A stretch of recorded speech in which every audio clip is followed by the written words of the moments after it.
We're almost 2 months into the 2014 Atlantic hurricane season, and an El Nino is forecast still to develop later this fall and potentially suppress hurricane activity. So I figured while it's calm, let's take a look at the status of that and see what's brewing in the tropics.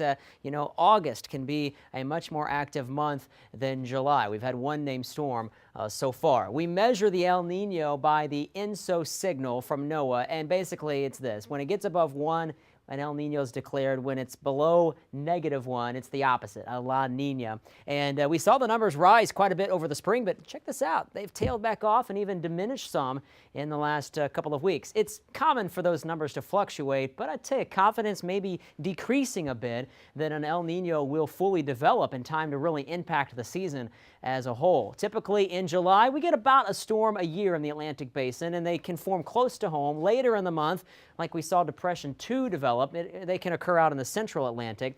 And then in a frequency of about 2 to 1, we get more storms in August, and they are mainly focused in the central and eastern Atlantic when those waves come off the west coast of Africa. And just remember here, check out the graph. As we approach the beginning of August, it's pretty incredible to see how typically, according to climatology, the numbers really increase. And the peak, of course, is in early September. So what's happening in the tropics now? That is the remnants, that mass of moisture there, the remnant wave of Tropical Depression 2. The dry air really did a work on that. We also have some unsettled weather and a lot of moisture there gathering in the Gulf. We'll track the remnants of this wave across the Caribbean over the next couple of days, but development of that feature not expected. But I tell you, we've got a stalled front showing up next week in the Gulf. That means we'll keep an eye on it because sometimes systems can spin up along the tail end of those fronts. But as of now, no new storm formation is expected.